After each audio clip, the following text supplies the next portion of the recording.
At 14:17 on the afternoon of the 7th of August 1943, Captain Boris Kovzan watched through his canopy as his Yak-1 fighter's ammunition counters hit zero during a dogfight with 3 German Messerschmitt Bf-109s over the Kursk salient. He'd already shot down 1 German fighter, but the remaining 2 had maneuvered onto his tail and were closing for the kill. Soviet fighter Doctrine was explicit about what to do when out of ammunition: disengage immediately, dive away using superior low-altitude speed, return to base for rearm and refuel.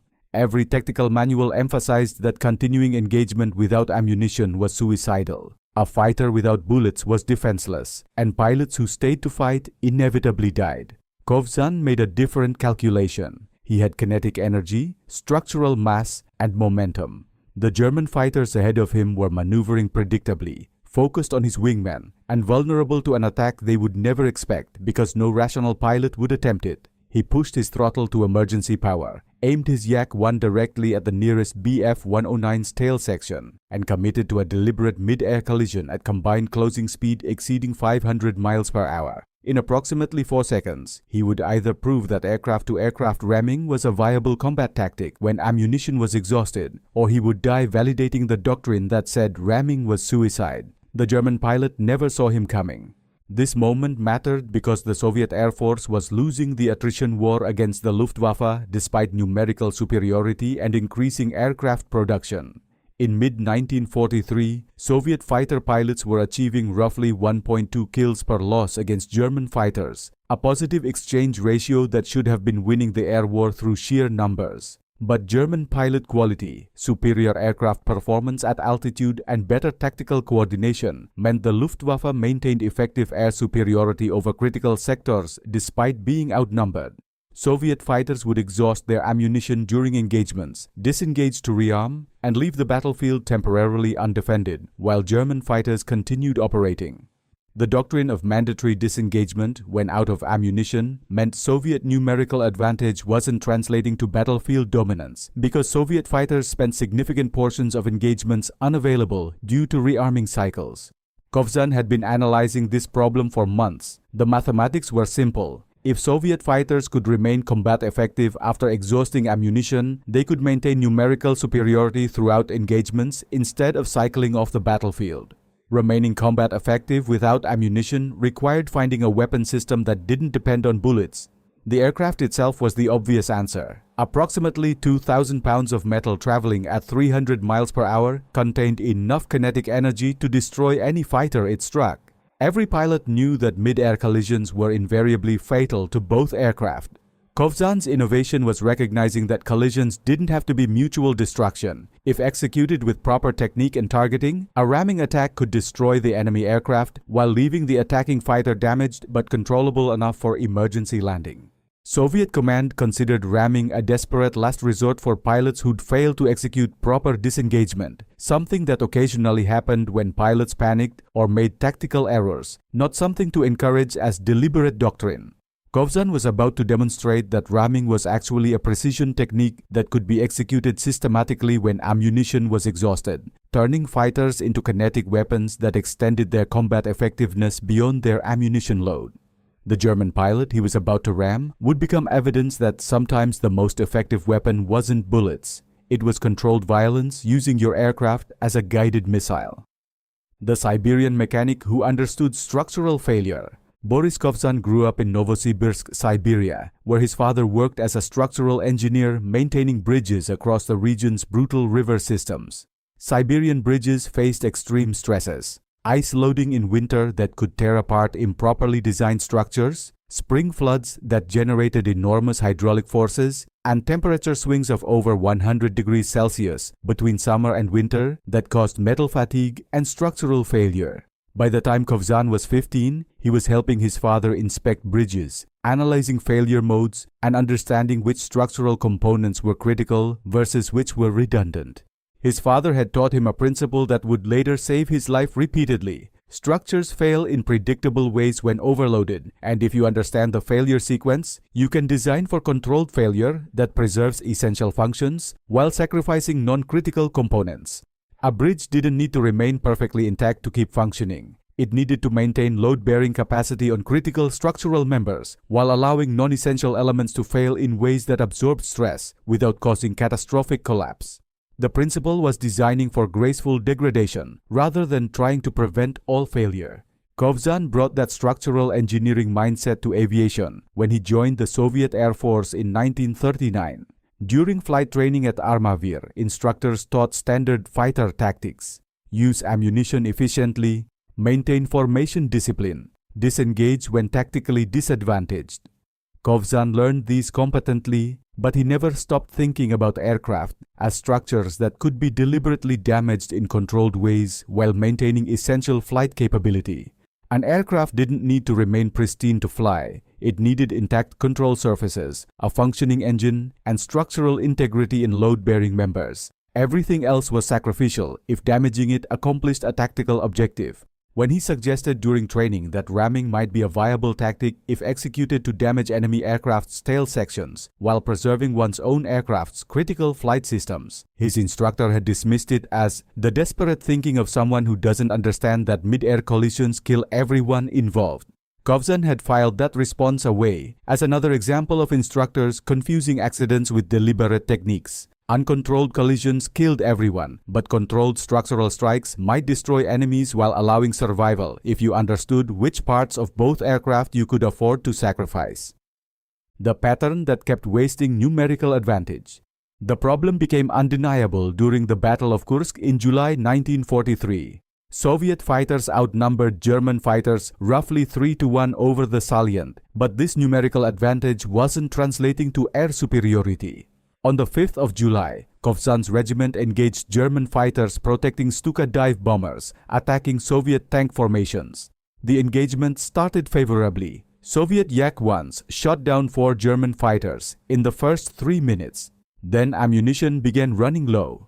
Soviet doctrine required pilots to disengage when ammunition was exhausted, which meant 12 Soviet fighters left the battlefield to rearm, while 8 remained engaging. German fighters, better coordinated and with superior high-altitude performance, concentrated against the remaining Soviet aircraft and achieved local superiority despite being outnumbered overall. Lieutenant Ivan Kozhedub, one of the Soviet Union's highest-scoring aces, survived the engagement but reported the tactical frustration. We had numerical advantage and better low-altitude performance, but German pilots knew our doctrine required disengagement when out of ammunition. They simply avoided engagement until they saw Soviet fighters leaving to rearm, then attacked the reduced numbers remaining. Our numerical advantage became meaningless because we couldn't maintain it throughout engagements. On the 12th of July, the pattern repeated during the massive tank battle at Prokhorovka. Soviet fighters outnumbered German fighters approximately 2.5-1, but a Soviet aircraft exhausted ammunition and cycled off for rearming. German fighters maintained persistent pressure on Soviet ground attack aircraft. The Germans achieved roughly 43% effective combat time, despite being heavily outnumbered because Soviet doctrine fragmented Soviet numerical advantage through mandatory disengagement cycles. By late July, the tactical problem was statistically clear. Soviet fighters were winning individual engagements. The kill ratio favored Soviet pilots at roughly 1.3-1. But they were losing battlefield control because mandatory disengagement when out of ammunition meant Soviet numerical superiority existed only intermittently. German fighters maintained continuous pressure because German pilots could remain over the battlefield even after exhausting ammunition, not to fight effectively, but to maintain presence and tactical coordination. Soviet fighters disappeared to rearm, creating windows where German numerical inferiority became local superiority. Kovzan had been calculating how to maintain Soviet numerical presence throughout engagements. The solution required finding a way for fighters to remain combat effective after ammunition exhaustion. Every weapon system he analyzed, cannons, machine guns, rockets, depended on consumable ammunition that eventually ran out, except one weapon system, the aircraft itself. A Yak-1 fighter weighed approximately 2,100 kilograms fully loaded, traveled at roughly 500 kilometers per hour in combat maneuvering, and contained enough kinetic energy to destroy any fighter it struck. The question wasn't whether ramming would destroy enemy aircraft. It obviously would. The question was whether ramming could be executed as a controlled technique that destroyed the enemy while allowing the attacking pilot to survive and land damaged aircraft. Every pilot who'd survived accidental mid-air collisions reported that tail section strikes tended to be survivable for the aircraft striking from behind. The colliding aircraft's propeller and nose structure absorbed impact forces, while the enemy's tail section separated. But if the strike was properly aligned, the attacking aircraft's wings and control surfaces could remain intact. Kovzan started analyzing accidental collision reports systematically, identifying which impact geometries resulted in survivable damage versus catastrophic structural failure. A pattern emerged. Strikes where the attacking aircraft's propeller contacted the enemy's rudder or elevator at oblique angles often resulted in enemy tail separation, while the attacking aircraft suffered engine damage and propeller loss but maintained flight capability. If accidental collisions under poor geometry occasionally resulted in survivability, deliberate collisions with optimal geometry might be reliably survivable while guaranteeing enemy destruction. Soviet command needed to see proof. Kovzan decided to provide it, regardless of what Doctrine said about ramming being suicide. When command said ramming was desperation, not doctrine. On the 2nd of August 1943, Kovzan requested a meeting with Colonel Yevgeny Savitsky, his regimental commander. He brought detailed analysis of mid-air collision reports, calculations showing kinetic energy available in ramming attacks, and specific proposals for training pilots in controlled ramming techniques as deliberate tactics when ammunition was exhausted. Savitsky listened for approximately 90 seconds before interrupting. "Comrade Captain, you're proposing we train Soviet pilots to deliberately crash their aircraft into German fighters. This is not tactics. This is desperation that gets pilots killed. Comrade Colonel, with respect, uncontrolled collisions kill pilots. Controlled ramming executed with proper target selection and impact geometry can destroy enemy aircraft while leaving our aircraft damaged but flyable. The structural analysis shows..." "Captain, I don't need structural analysis to know that flying your aircraft into enemy aircraft is suicidal. Mid-air collisions are always fatal to both parties. What you're proposing would kill Soviet pilots achieving kills that ammunition would accomplish more safely." Kovzan tried a different approach. "Comrade Colonel, current doctrine requires disengagement when ammunition is exhausted, which fragments our numerical advantage and allows Germans to maintain battlefield presence despite being outnumbered. If we could remain combat effective after ammunition exhaustion..." "Captain, combat effective requires weapons, not suicide attacks. Your proposal is noted, but we will not train Soviet pilots to crash their aircraft into enemies as deliberate doctrine. Ramming is what happens when pilots make errors and collide accidentally. It's not something we teach as tactics." Savitsky stood. "You're dismissed, Captain. And I'd suggest you focus on improving gunnery skills rather than inventing reasons to crash perfectly functional aircraft into enemies. Soviet industry produces aircraft faster than we produce pilots. Losing pilots to ramming attacks is strategically foolish, regardless of how many Germans we kill doing it." The rejection was absolute and logical. Soviet pilot training took months, aircraft production took weeks, and doctrine that traded pilots for aircraft was strategically unsustainable, even if tactically effective. Kovzan understood the logic. He also understood that doctrine was wrong because it assumed ramming was always mutual destruction, rather than recognizing it could be controlled technique with asymmetric outcomes. He'd prove it worked by surviving one ramming attack. Then command would have to reconsider whether ramming was desperation or doctrine. 5 days later, he got his opportunity when his ammunition ran out during a dogfight at 14:17 hours. 4 seconds to impact. The dogfight had started at 14:12 when Kovzan's 4-aircraft patrol encountered 6 German Bf-109s escorting Ju-87 Stuka dive bombers. Kovzan's wing shot down one Bf-109 in the initial engagement, but the remaining German fighters had separated his formation, isolating individual Soviet aircraft for coordinated attacks.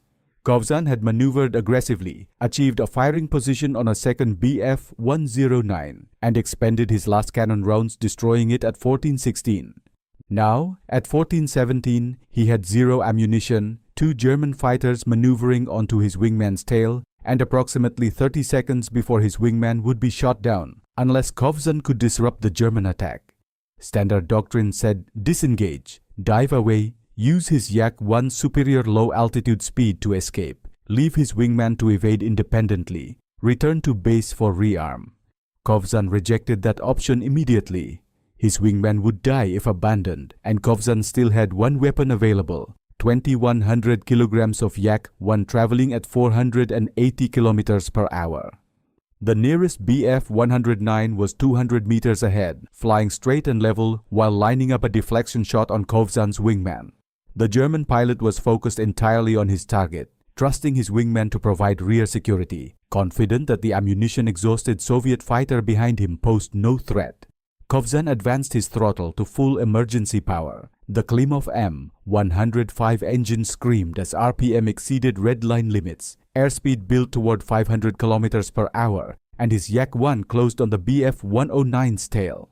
At 100 meters separation, the German fighter's tail section filled Kovzan's windscreen. He could see the pilot's head moving as he tracked Kovzan's wingman, could see the Bf-109's elevator surfaces adjusting trim, could visualize exactly where his propeller would strike, the rudder hinge point where maximum structural damage would separate the tail while his propeller absorbed impact energy and his aircraft's center of gravity remained behind the impact point, allowing maintained control despite nose damage.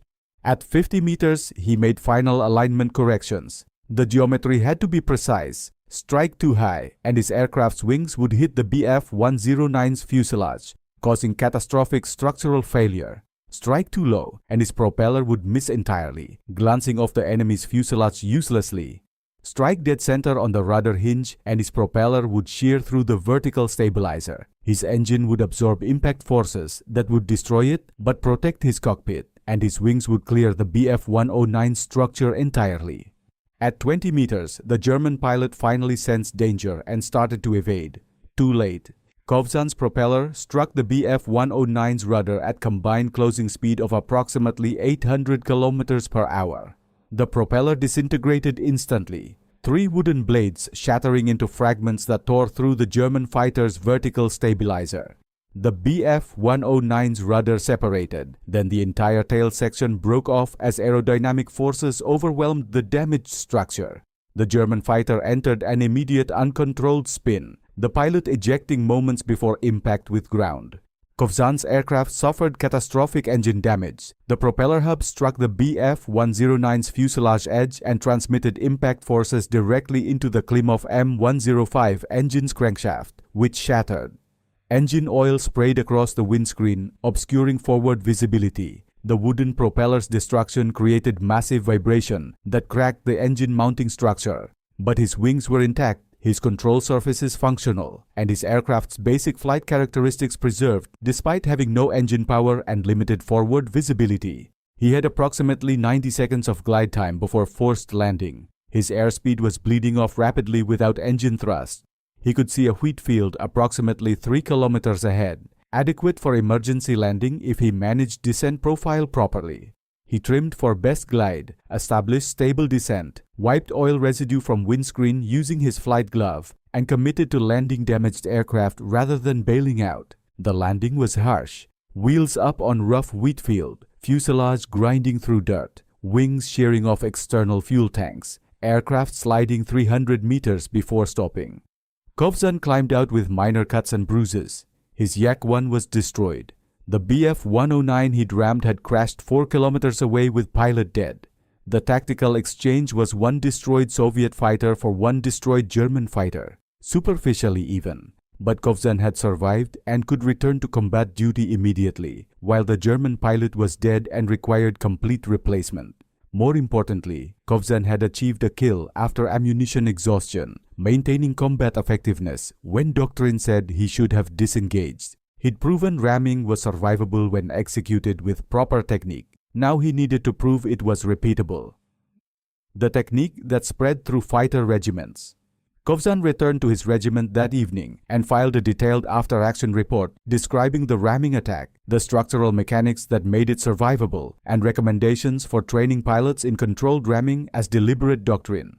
Colonel Savitsky read the report with an expression mixing disbelief and reluctant respect. "Captain, you deliberately crashed your aircraft into a German fighter and survived." "Yes, Comrade Colonel. Controlled ramming with proper target selection and impact geometry.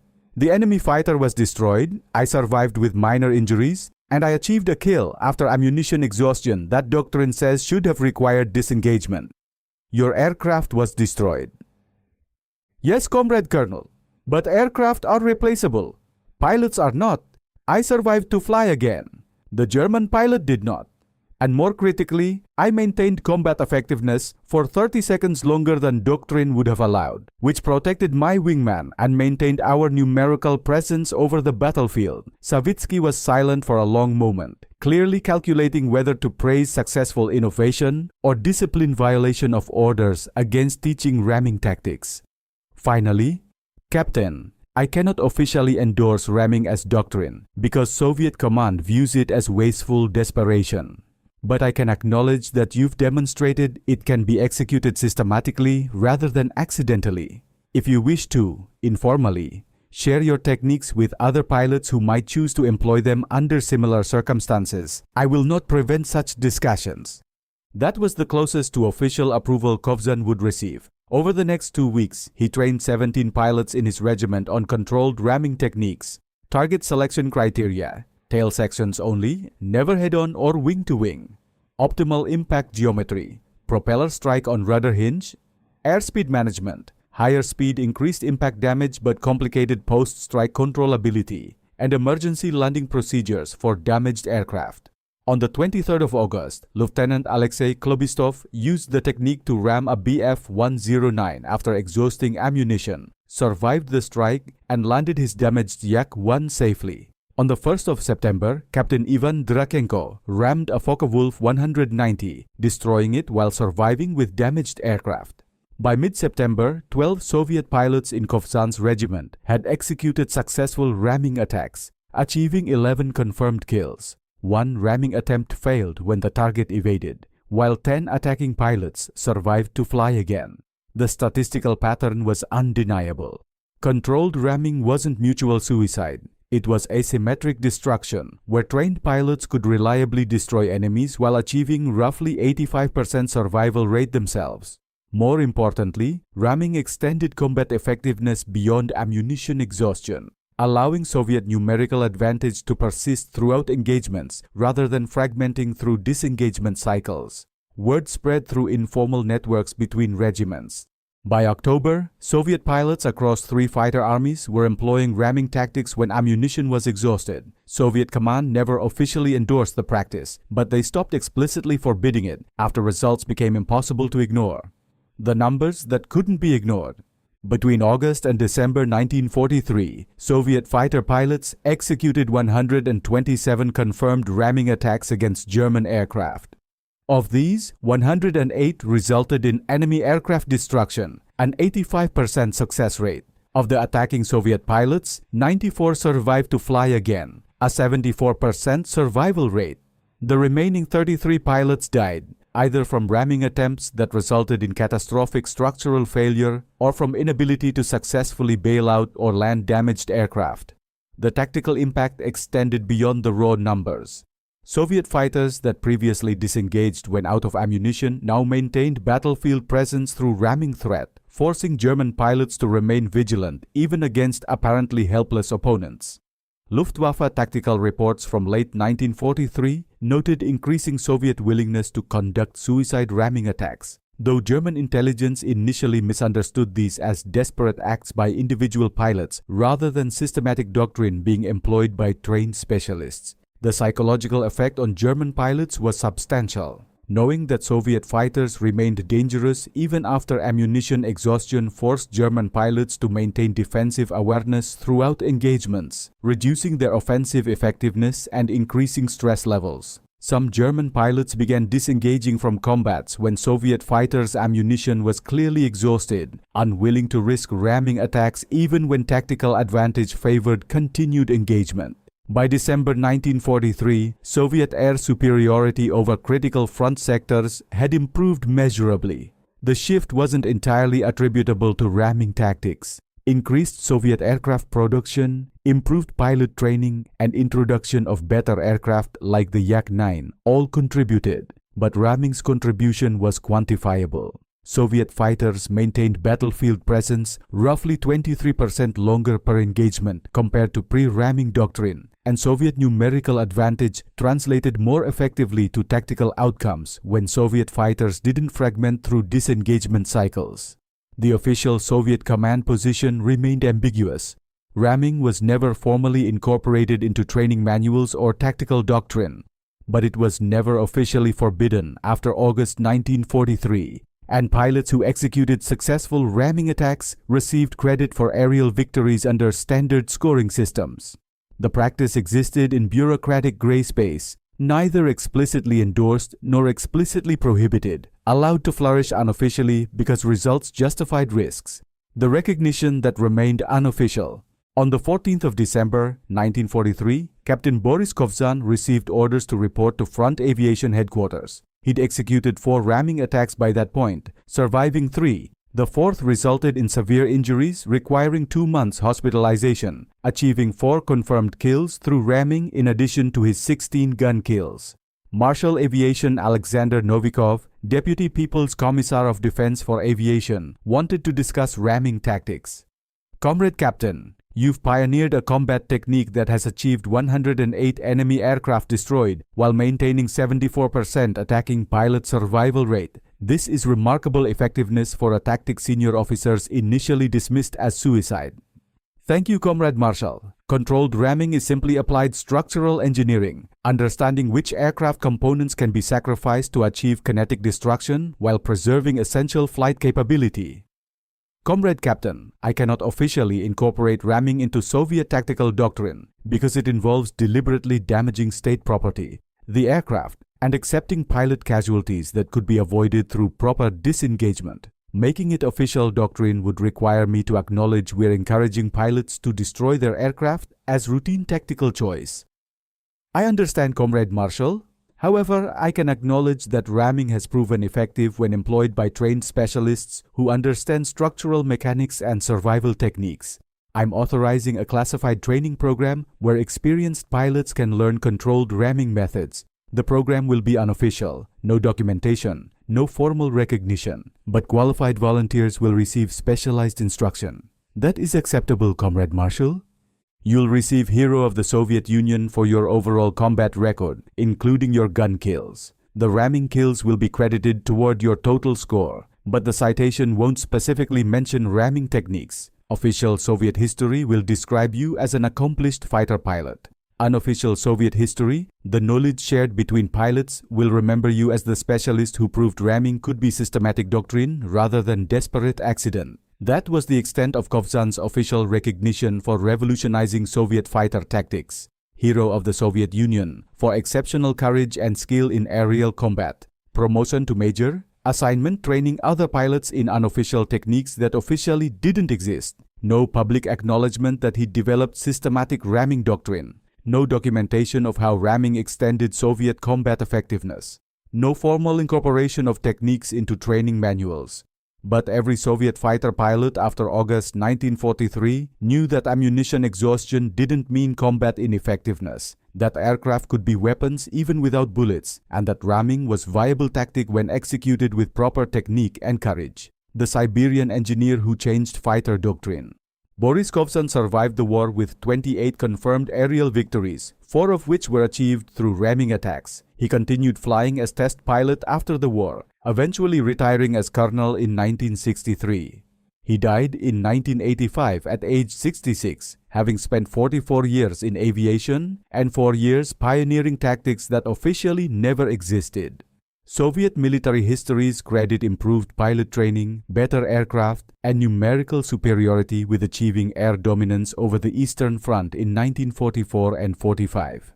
Ramming tactics receive minimal mention in official accounts, described as desperate measures employed by courageous pilots, rather than systematic doctrine that extended combat effectiveness and forced German tactical adaptation. The real lesson wasn't about ramming or collisions or structural engineering. It was about recognizing that weapon systems aren't limited to ammunition-dependent tools, and that aircraft contain kinetic energy that can be weaponized when employed with understanding of structural mechanics and controlled impact techniques. Kovzan understood something Soviet doctrine initially missed. that combat effectiveness didn't end when ammunition was exhausted if pilots were willing to use their aircraft as guided kinetic weapons. He'd grown up understanding structural failure modes from helping his father maintain Siberian bridges under extreme stresses. He'd approached ramming the same way, analyzed failure patterns, identified which structures could be sacrificed while preserving essential capabilities, and developed techniques for controlled damage that destroyed enemies while allowing survival. The 127 German aircraft destroyed through ramming attacks between August and December 1943, and the 74% attacking pilot survival rate that proved ramming could be systematic rather than suicidal. Those were Kovzan's legacy, even though official Soviet records downplayed the technique's systematic nature. After the war, he returned to Siberia, worked as aviation engineer, and occasionally taught structural mechanics to engineering students. The principles were identical to what he'd learned on bridges and applied to ramming. Understand forces, identify which components bear critical loads, design for controlled failure that preserves essential functions. Sometimes the most effective weapon isn't bullets, it's controlled violence using structure and momentum as guided projectiles. Kovzan proved it. The Luftwaffe learned it through 108 aircraft destroyed by attacks they considered suicide, but that Soviet pilots had transformed into systematic doctrine. The official histories never quite acknowledged it because institutions prefer believing their own equipment sufficed rather than admitting pilots weaponized their aircraft when ammunition failed. But every fighter pilot who's ever calculated kinetic energy in a potential collision knows that aircraft are weapons even without ammunition, and that understanding structural mechanics can turn what looks like mutual suicide into asymmetric destruction that trades controllable damage for enemy annihilation. That knowledge exists informally, taught pilot to pilot, preserved through oral tradition rather than official doctrine, just like Kovzan intended when he proved ramming worked and then trained others to survive it.